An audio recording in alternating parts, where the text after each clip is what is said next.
All right.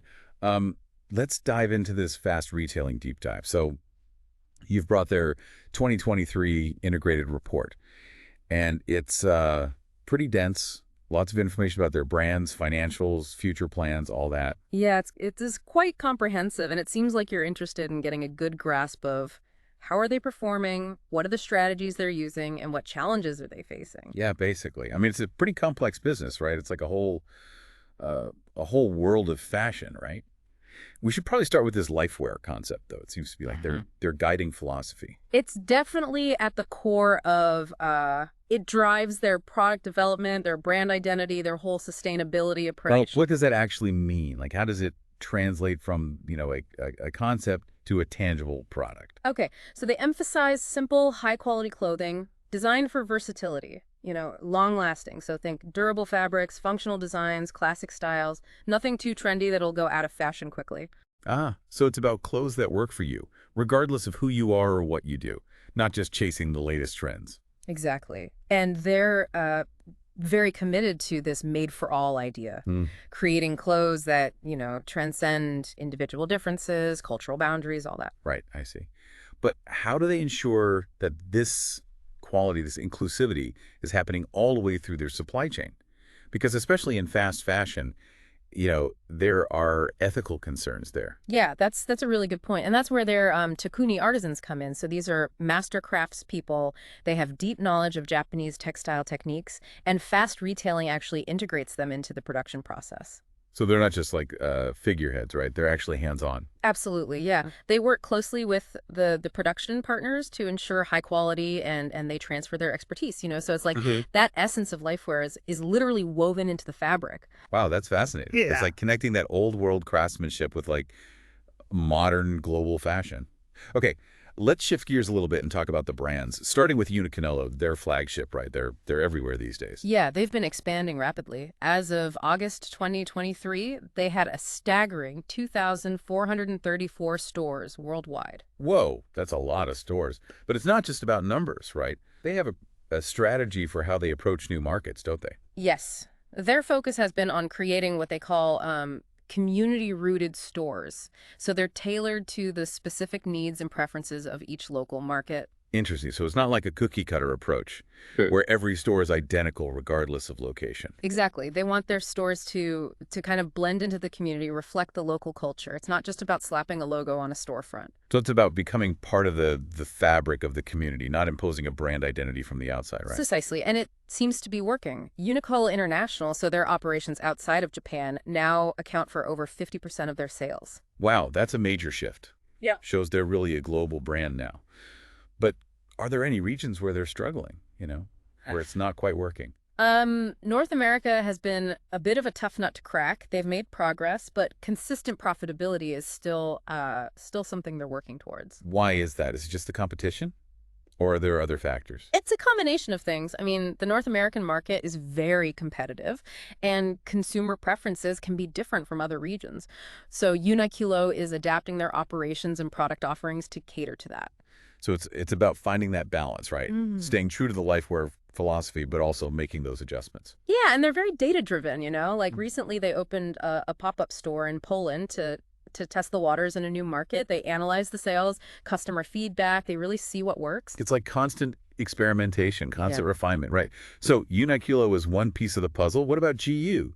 They seem to have a different vibe. Yeah. Uniqlo is timeless basics. GU is more trendy, more affordable, targeting a younger demographic. It's about freedom of fashion, expressing yourself. Ah, so they're occupying different niches within that fast fashion world. Exactly. And both have ambitious growth strategies. Uniqlo is expanding globally. GU has this go global strategy with international stores and a new product headquarters in New York City. New York, huh? The heart of fashion, that's a big move. Yeah, it's a statement for sure. And they're learning as they go. They're using data from their Soho pop-up store to inform their product development and marketing. So It sounds like calculated risks, backed up by data, by analysis. But I'm curious, how do these different brands with their different personalities fit under this lifewear umbrella? it's a great question. Lifewear, it's not about dictating a style. It's about providing quality, functional clothing that lets people express themselves. Unido does it with basics, GU with more trendy stuff. Ah, okay. So it's about choice, right? A range of choices, but all united by this idea of quality, affordability, and enriching lives. Exactly. Freedom to create your own style, but within a framework of good design, well-made clothes. All right, I'm starting to get the bigger picture here. Pretty sophisticated.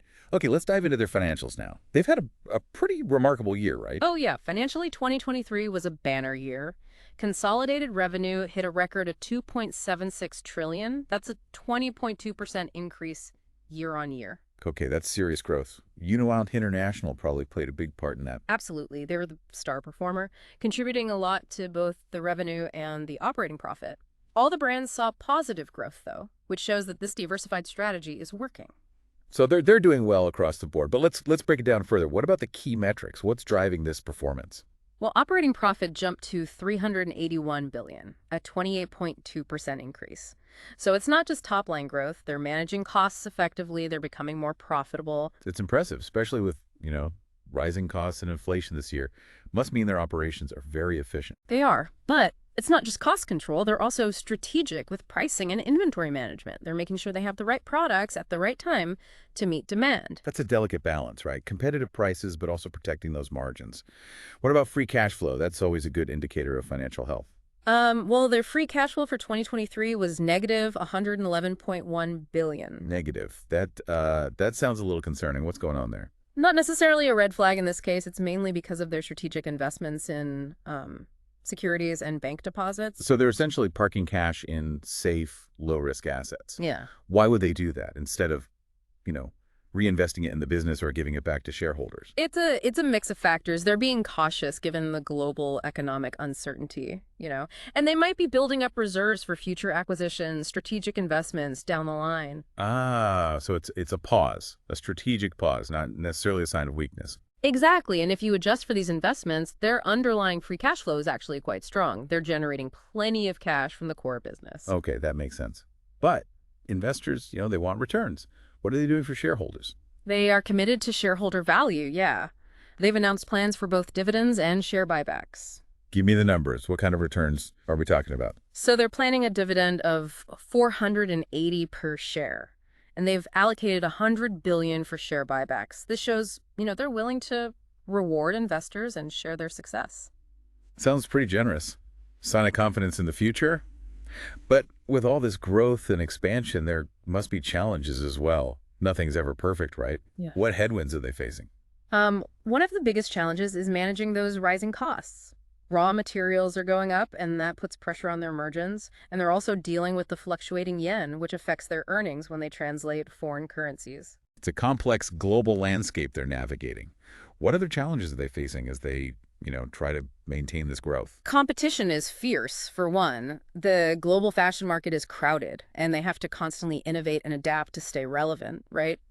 They're also facing challenges in attracting and retaining top talent. Ah, yeah.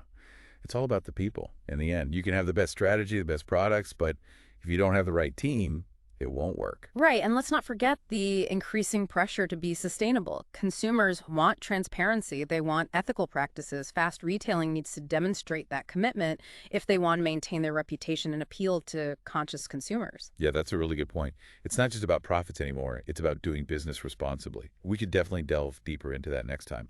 But for now, let's take a step back. What's your overall impression of fast retailing so far?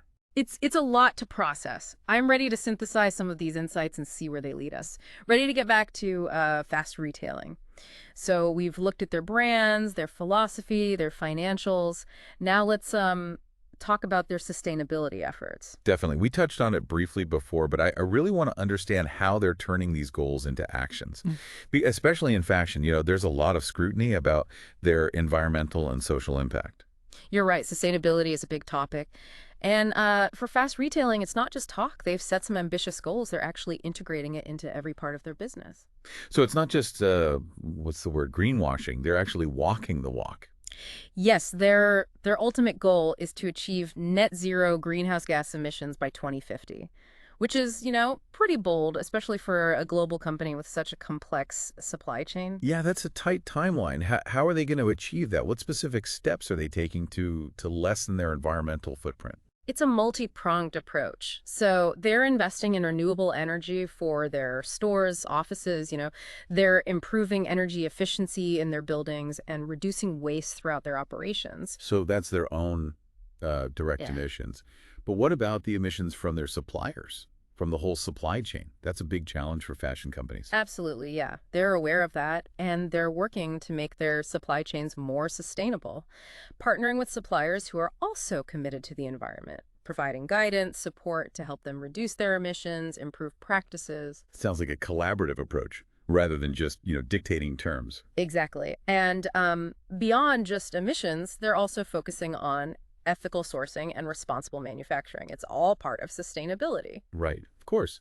So they have this code of conduct for suppliers, right? Right. Covering fair wages, working conditions, things like that. Yes, it's very strict. All their suppliers have to follow it. Covers things like no forced labor, safe conditions. They do regular audits to ensure compliance, and there's zero tolerance for violations. That's good to hear. But are they actually making a difference on the ground? Sometimes these codes can be, well, a bit ineffective if they're not properly enforced.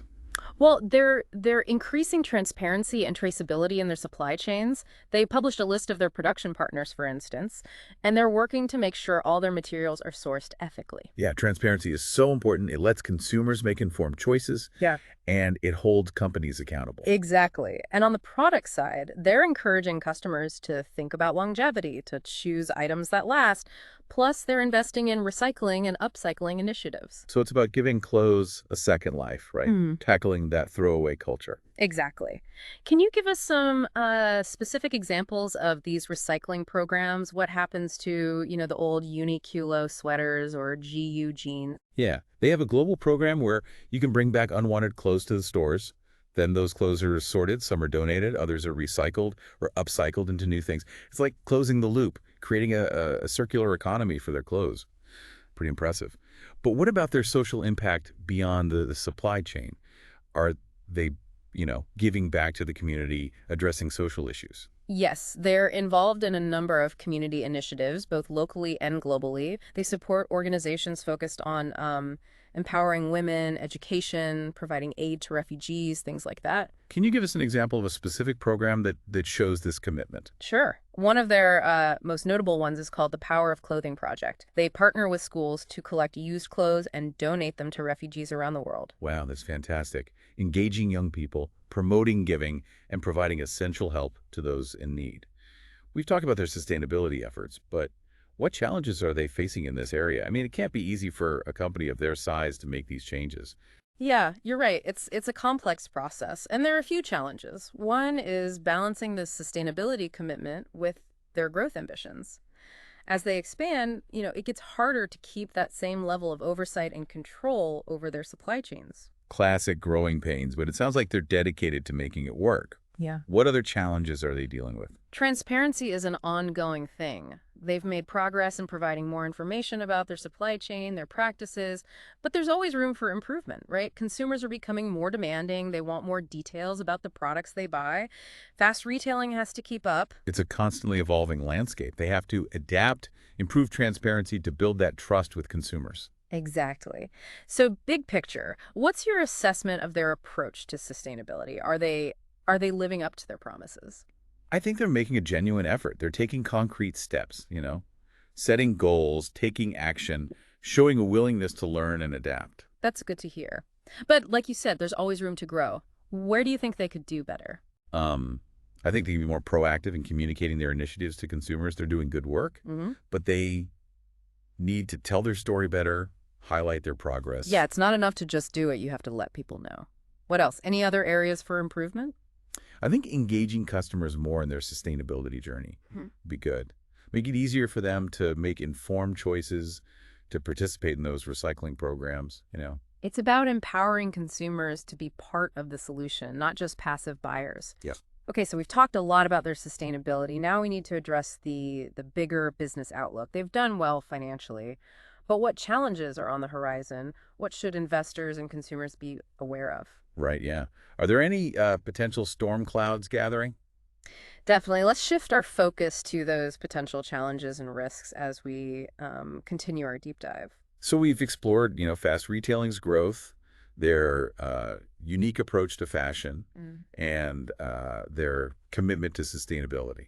Yeah, they've definitely made an impact globally. But like any company of their size, there are always potential challenges. Exactly. What are those challenges? What should investors and consumers be keeping an eye on, as fast retailing moves forward? Well, one of the biggest risks is, the global economy. It's unpredictable. Yeah, it's been pretty volatile lately, and there's always, the chance of a downturn. Right, exactly. And if there's an economic slowdown, that could really impact consumer spending, especially on things like, clothing, which are seen as more discretionary. And it could affect fast retailing's growth plans. Absolutely. They might have to adjust their strategies, maybe even scale back expansion plans, if demand weakens. It's a good reminder that even the most successful companies can be affected by things they can't control.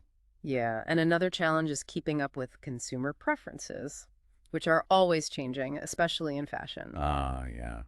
The fashion industry it's so fickle. What's hot today is, out of style tomorrow. That's true. But like I think fast retailing has been smart to focus on that lifewear concept, emphasizing those timeless basics, durable design. Yeah, that probably helps to buffer against those rapid shifts in taste, right? Right, but they still need to stay aware of trends, make sure they're still relevant, still appealing to their customers. So it's a balancing act, isn't it? Sticking to those core principles, but also adapting to new preferences as they emerge. Exactly. And to do that, they have to be innovative, constantly exploring new materials, technologies, designs, to keep their products fresh. Yeah. But innovation takes investment, and Hmm. that can be a challenge, especially when you're also focused on sustainability, on ethical sourcing. That's a great point. Sustainability often comes with a higher cost, right? And Yeah. they have to find ways to manage those costs without compromising their values or their profitability. Yeah, it's a tough balancing act. Meeting the expectations of investors who want, good returns, and also meeting the expectations of consumers who want ethical and sustainable practices. They can't ignore either side. Finding that balance, that's going to be key for them in the long run. And let's not forget, about competition. They're not the only ones out there. Oh yeah, competition is fierce, Yeah. and it's getting even tougher. They're facing pressure from, the big established brands and also from new companies, especially online. It's a crowded market, so they have to stand out. They have to maintain their edge. Their vertically integrated supply chain, that's a big advantage. Gives them more control over, quality, cost, speed. Right, but they can't just rely on that. They also need to create a really good customer experience, both online and in stores. Yeah, customer expectations are high these days. If they don't feel valued, they'll go somewhere else. So it's about more than just selling clothes. It's about building those relationships, that loyalty. Exactly. And they have to do all of this while still being committed to sustainability, which is, like we said, becoming more and more important to consumers. It's a lot to juggle, but they have been, pretty resilient, pretty adaptable in the past. Yeah, they have a good track record. They have a clear vision, a strong leadership team. So bottom line, what's your outlook for fast retailing? What do you think the future holds? I'm cautiously optimistic. They have what it takes to become a true global leader in fashion, but they have to navigate these challenges carefully, strategically. It's a fascinating story. We'll definitely be watching to see what happens. But for now, I think we've reached the end of our deep dive into fast retailing. Yeah, it's been great exploring all of this with you. And to our listeners, we'll leave you with this thought. As fast retailing grows, as they expand, can they keep that balance between, their ambitions and their commitment to sustainability, to doing business the right way? It's something to think about as we consider the future of fashion and its impact on the world around us.